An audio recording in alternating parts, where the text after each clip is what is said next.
Hi, I'm Arnold Schwarzenegger. You may know me from movies such as Conan the Barbarian and The Terminator.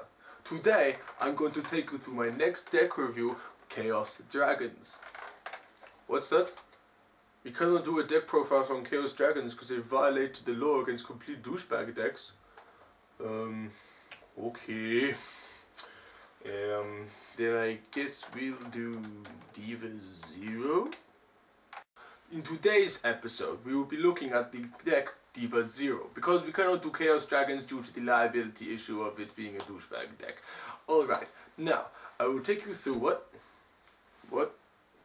I should start doing the accent. It's fake. Dylan, you son of a bitch!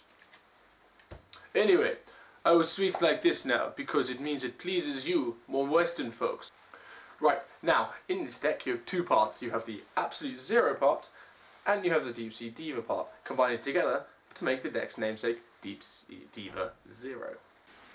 Of course, as the deck it revolves around Absolute Zero, and that requires a hero monster and a water monster, you will need your hero part, and you will need your water part.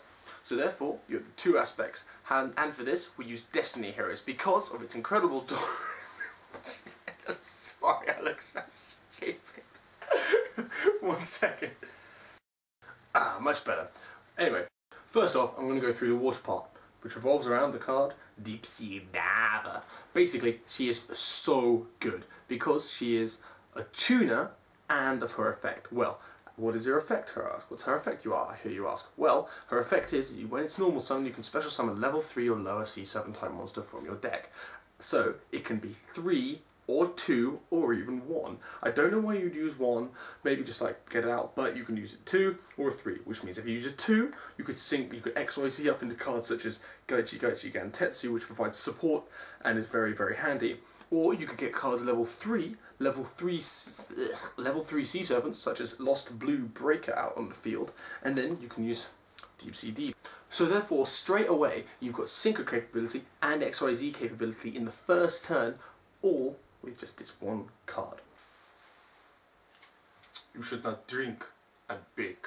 Now, as regards to the hero part, it relies on cards such as Destiny Hero Diamond Dude to add thinning power to the deck to get those spell cards, because we run so many normal spells in this deck to make you get those plays off in the turn, and cards such as Destiny Hero Malicious. Now, Malicious is incredibly handy to combo with cards such as Destiny Draw, because he's in the graveyard, you get to draw your 2 cards, and then, when it suits you, you can banish the Destiny Hero Malicious from your graveyard, and therefore summon one to the field. So then, you can like special summon that, summon your Deep Sea Diva, summon another level 2, sync her up with that for a Stardust Dragon, and you'll still have a level 2 on the field. Say if it's Reese the Ice Mistress, the people won't be able to attack you, destroy it, because it's level 4 or higher cannot kill it, which is very handy. So, we've got both parts, we've got the Deep Sea Diva part, and we've got the Destiny Hero part. So, therefore, we have the materials needed to summon Elemental Absolute Zero. But, to summon Elemental Absolute Zero, we use cards like Miracle Fusion and Future Fusion. Very nice. Well, basically, Future Fusion is incredibly good because it gets the monsters in the grave. You could summon, if you need that Malicious in the graveyard right now, you can just play that that Future Fusion, get it in the graveyard, and then special summon him. And also, it provides targets for the graveyard.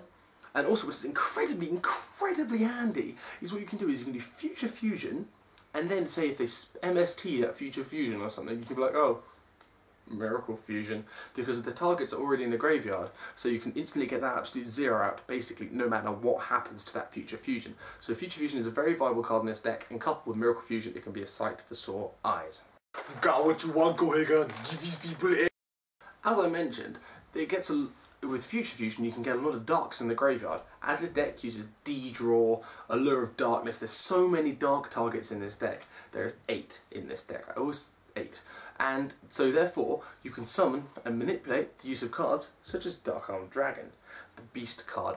As I've gone through the main engine of the deck and how it works and what monsters mean a lot and what can come out there and scare your opponent and give them run for money, I'm just going to tell you how it fares and how fast it is. Basically, this deck can struggle in the long run because it you can sometimes dead draw into those future fusions and you really don't need it, or you can just draw into those malicious. Malicious somehow has a really nasty tendency to come into my hand like first turn and I don't have a D draw, or when I get one in the graveyard I just draw into the other malicious. Okay, this completely ruins its effect. That is quite an annoying tendency, which is why you rely on cards such as Foolish Burial to get and Future Fusion to get them in the grave early on so you can maximise Destiny Hero Malicious's effect. Also, what's incredibly handy is your opponent actually usually tends to forget about Malicious, so they don't anticipate those Stardust Dragon plays that are going to be coming along, or those Thought Ruler Archfiend plays, or those Scrap Dragon plays, or whatever you feel like playing. This deck has a lot of surprise attack ability, as we can see through Gauze. This deck can run Tragodia. I've gone through running Tragodia and it is actually pretty viable, but because it just adds to the hand trap surprise, but this deck actually relies a lot on getting cards out of your hand, so Tragodia can suffer in that respect. It runs a lot of anti-spell and trap removal. It runs 2 MSTs and a Night Beam and a Heavy Storm. This means that you can make sure that your opponent's back row is clear and you can go along with those plays and push for game. Because this deck needs to hit hard and it needs to hit fast. If it bleeds, we can kill it. This deck, when it gets going, is fantastic, but consistency issues and a lack of just a high-powered swarming ability means that it does lag behind the competition a bit, but it's a very fun, very easily bought deck. It's budget. All the Destiny Heroes are available as common. Dark Dragons available as common. Future Fusion, Miracle Fusion, everything is available as common. So if you want a fun deck to take to locals, I really recommend this, giving it a try. And tell me guys what you think. I mean, this is my new way of doing things. I don't want to just be like, I kind of like got inspiration from Underworld 6667 here, but I don't just want to be like, oh, here's my deck.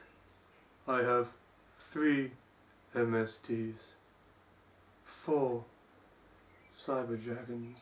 You get my point. So I just want to make this like snappy and engaging, and I hope you guys like my comedy in the things. I really just have so much fun making these just joke things on the side, and I hope they liven you guys up a bit. And please comment, rate, subscribe, whatever, it really means a lot, and I'll see you guys later. Tom out. I'll be back.